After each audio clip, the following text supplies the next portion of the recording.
Am I the a-hole for demanding to check my brother's girlfriend's bags before they leave my house?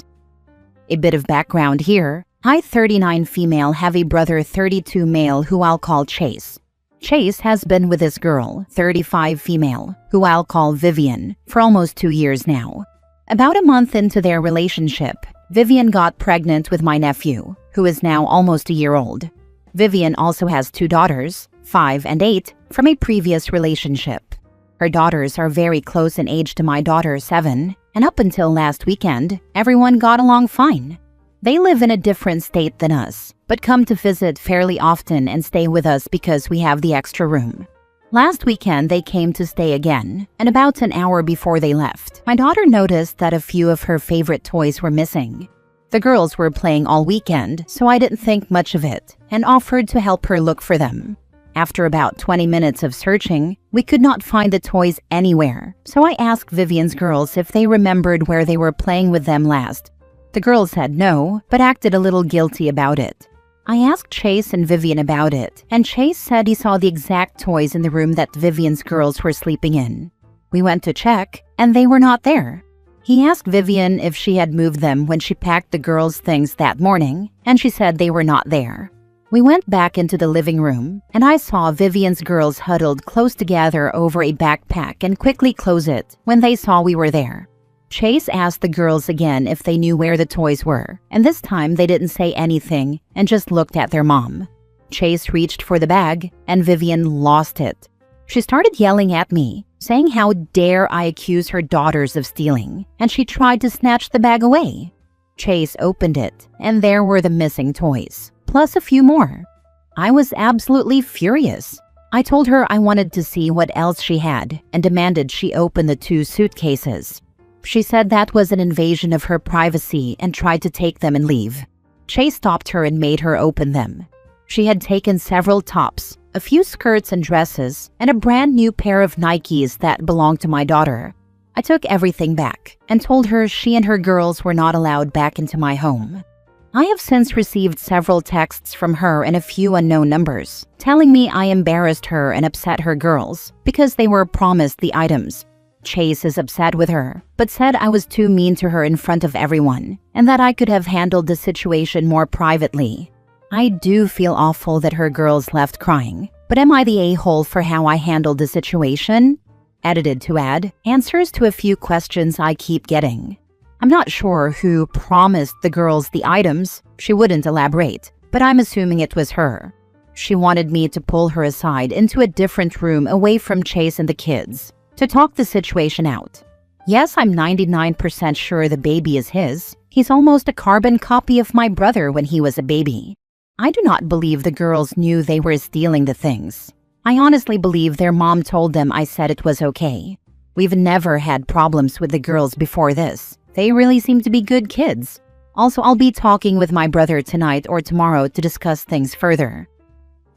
Not the a-hole. I may not have thought to open the suitcases. I would have thought the girls just stole the toys. But the clothes makes it seem like it was Vivian's act, especially if the girls were promised them. Who else would promise them? Your brother, his wife and children and stepchildren shouldn't be invited back. Anyone saying anything to you can host them themselves or shut the heck up. I normally wouldn't have thought to check either, but the way she grabbed them and tried to leave set off all the warning bells in my head. And who was there to be embarrassed in front of? It sounds like it was just your 2 families.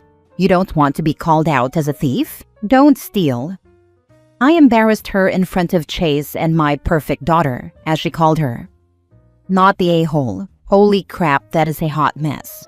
You should not feel bad for their crying, but you might talk to your brother about his terrible choice in partners. Our family never really loved her, but she has never done anything before this, to my knowledge.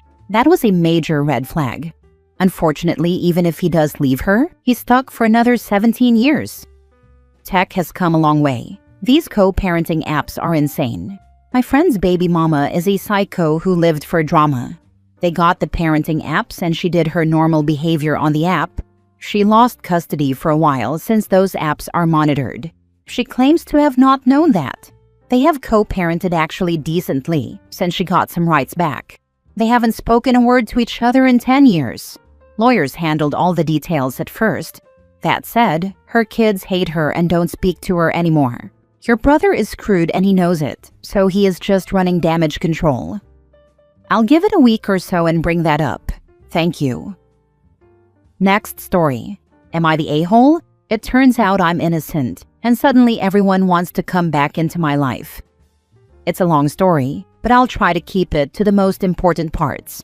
I'm 27 female now. My ex-partner, 26 male, turned out to be a really terrible person. Over time, he convinced almost everyone in our lives, our friends, family, and even my boss, that I was the problem in the relationship. He painted me as someone who was aggressive, dishonest, and constantly faking illnesses. It nearly ruined my education too. The worst part was when he stole money from his grandparents, around $15,000 if you convert it to dollars, and then told everyone I was the one who did it. While I was at work, he took the opportunity to pack up and disappear, and he took a lot of my belongings with him. What followed was 2 brutal years of legal battles. During that time, I lost almost everyone in my life. Friends, family, one by one they either distanced themselves or cut me off completely. No one believed me, and if someone did stick around at first, they eventually left too.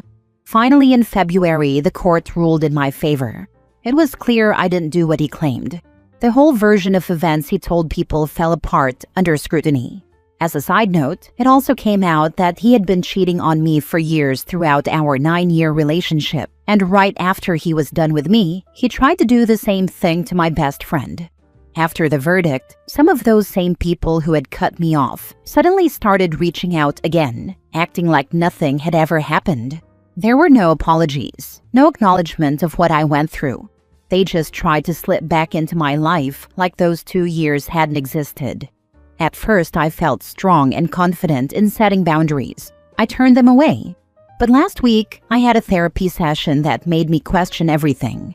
My therapist told me I should try to see it from their perspective, that they were hurt too and believed in something different, that maybe I should give them space to explain. Now I don't know how to feel.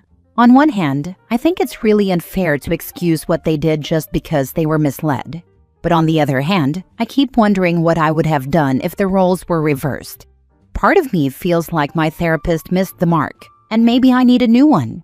But another part of me is stuck in this loop of guilt and doubt. I don't know what the right move is anymore. You need a therapist who isn't on his high freaking horse. You got through the most difficult 2 years without the a-holes who abandoned you. You can get through life without them. Or you can tell them to apologize and move on, not the a-hole. Trying to act like nothing happened and it's all good is BS. There needs to be an apology, an admission of wrongdoing, of not believing or supporting OP during this arduous process. A discussion is needed and a new therapist, as the current one is full of crap. Not the a-hole. Nobody believed you. They abandoned you when you needed them. They never questioned why, if you were guilty, would you take it to court and fight for years? Why your story never changed, or even tried to listen to you?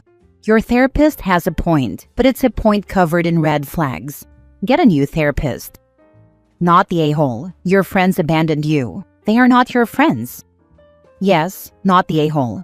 You were trusting those people, and they did not repay that trust, and instantly believed somebody who treated you horribly and worked to ruin your life. They do not deserve your attention and are no longer friends. Next story. Am I the a-hole for getting a disabled lady charged? I don't believe I'm the a-hole, but a friend disagrees. Not in the US. I had surgery on both legs after an accident. It was for both ankles and my left knee, with the left leg being substantially more serious. The recovery meant that I was wheelchair-bound for 5 months. My right ankle recovered enough that I was able to drive myself around after a month, so I ended up being given a temporary disability card to help with using the wheelchair. The problem is that my daily driver is a manual, so I can't shift the gears. However, I had a second car, a Toyota Supra I've had for donkey's years. It's automatic, so I could drive it at that point. It's not comfortable or easy, but I could get around in a pinch. Trouble comes when I went to meet friends for food. I parked in a disabled parking bay, placard displayed, and began to haul the chair out and set it up. Credit to anyone who does this daily. A lady approached me from an adjacent disabled bay and said I shouldn't be parked there. I explained that I have a temporary permit due to my legs and I'm well within my rights. I was being as reasonable as I could. She did not like this and started screaming that I probably stole the placard and that if I could drive my racer car, then I could park elsewhere and leave the disabled spots to people truly disabled like her. From then on, I just ignored her. I wasn't going to change her mind anyway, and I got into my chair and went to grab some food. About an hour later, from the window of the restaurant, I saw this lady walking away. On her way past my car, she emptied what looked like one of those glass soy sauce bottles, the kind you get at Japanese restaurants, onto my car, and once it was empty, threw the bottle onto my hood and continued on to another store. My friends and I saw this and ran out to the car. Sure enough, there was soy sauce everywhere and a new fist-sized dent in the hood. I took down her license plate and called the non-emergency police line. They had someone nearby who arrived in about 10 minutes. The police took my statement about the situation, including her confronting me earlier and the new dent in my otherwise straight car. I explained where she had gone, and one of the officers retrieved her from the store to get her side of the story. She admitted to taking and throwing the bottle to damage my car, and I had about 5 witnesses. The cop asked me if I wanted to press criminal charges. I knew it would make it easier for me to get my vehicle repaired through insurance, so I said yes, that, and she was a prick. The lady was ticketed pending a court date. She ended up getting charged, had to do an anger management course, and pay the repair costs. I feel like I was in the right for getting her charged. I didn't do anything wrong. I acted within the law and was respectful. However, a friend got angry after I told him. He said I was making a disabled person's life harder than it already is. He said she was probably sick of people parking in reserved spots and just lashed out, and that I hardly explained myself to her. He told me it was just a dent in my car and not something to ruin someone's life over. I do see his side, but I didn't force her to do any of this. Am I the a-hole? I'm disabled. I have multiple sclerosis and walk with a cane, and I'm only 44. People can be nasty to me because I don't look old enough to be disabled. I've been accused of using someone else's tags before, by a cop no less. You have every right to park where you did. Yes, people illegally park in our spots all the time, but that's not your fault. I always look to see if there are tags on a car before I make assumptions. I've never approached anyone that didn't have tags, let alone those who do. I can't imagine the type of person that would actually vandalize a car like this. Disabled people can be a-holes too. She deserves all the repercussions coming her way. Tell your friend to kick rocks. He should be sticking up for you if he is so concerned about defending people with disabilities, because you are disabled too. It's not just young people. My grandmother had someone say something to her when she was in her mid-80s. She could walk, but she has foot pain and wasn't steady and couldn't walk very far, and her doctor didn't want her walking across big parking lots. She was so humiliated. Not the a-hole. From someone disabled. Disability does not give anyone free rein to act like a prick. It does not give them the right to be abusive or break the law. It does not let them get away with anything or use their disabilities to try and be the person they are. A person being a prick is a prick. Them being disabled changes none of that. They have consequences, the same as someone not disabled. So tell your friend from someone disabled. Don't be a prick thinking that being disabled lets someone act that way. It only goes to show how they enable someone to be abusive and use their disabilities as an excuse. Grow up. And remember that actions have consequences, and we are taught that as a child. If you can't act like an adult, then it's on you when it goes wrong. Last story. Am I the a-hole for telling my neighbor I am not her replacement daughter? I, 20 female, have a neighbor who lost her daughter in an accident 4 years ago. I've lived next to her most of my life, and we used to be relatively close. These people have a history of crossing boundaries and just being weird. After the funeral, she kept making remarks about how similar I was to her daughter, and her husband had to jump in at one point and say that I'm not her, that I'm my own amazing person. She kept trying to invite me over to hang out with her in the backyard every summer too. In August 2024, this neighbor was drunk in her garage, and I was talking to her when she called me her replacement kid.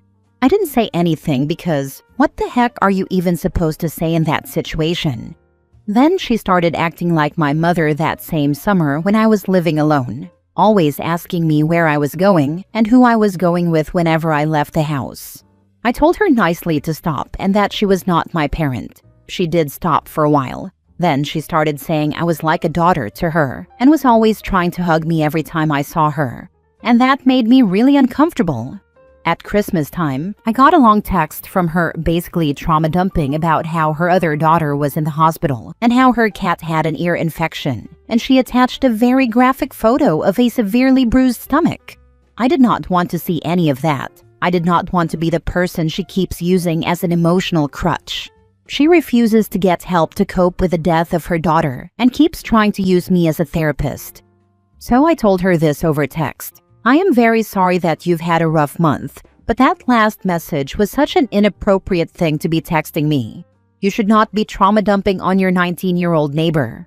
I am not your therapist or your family. I certainly did not want to see that photo of what I assume is your daughter's bruised stomach. And I'm certain she doesn't appreciate you telling people her private business. Lastly, I need to make this very clear. I am not your kid. There is no our beautiful girl. I am not your daughter. And it has been making me and my parents very uncomfortable every time you've said that. I am not your replacement daughter, no matter how much you want me to be. The fact that you actually said that to me one night was insane. Wishing you a better new year. I heard nothing back from her until yesterday, when she decided it was a good idea to flip me off and stare me down as I was getting into my car with my friend. We were confused but left it alone because whatever. But when we came home, she started yelling, "Douchebag!" at me and screaming about how I would never be like her dead daughter and how much better than me she was. Should I have called the cops for harassment? Should I just ignore her? She's obviously very hurt that I kicked out the emotional crutch she had been using me as, and I do feel bad for her. But I will not allow her to keep using me as a therapist and making me uncomfortable. Not the a-hole. Dumping about how her other daughter is in the hospital. She actually has another daughter? Yep, she has a second daughter who gets overlooked and forgotten by her own mother because she is so obsessed in finding her dead daughter in everything. Look, I'm going to give you not the a-hole here OP because your message was neutral enough to be civil. But the question needs to be asked here. Where is her husband in all of this? He was able to recognize her inappropriate comments at the funeral. Has he said nothing, done nothing all this time? Block her number, ignore her, but talk to her husband if you get a chance about how inappropriate things have gotten and why you had to send that message. Just so he understands the fallout he's going to live through. I would not encourage a 20-year-old female to talk to a grieving older man who is already ignoring his wife's continuing bad behavior. It's not her job, not her responsibility, and could make the situation much worse. It's very unlikely to do any good. Honestly, it's better to stay distant. People like that don't want help. They want enablers, and you said no.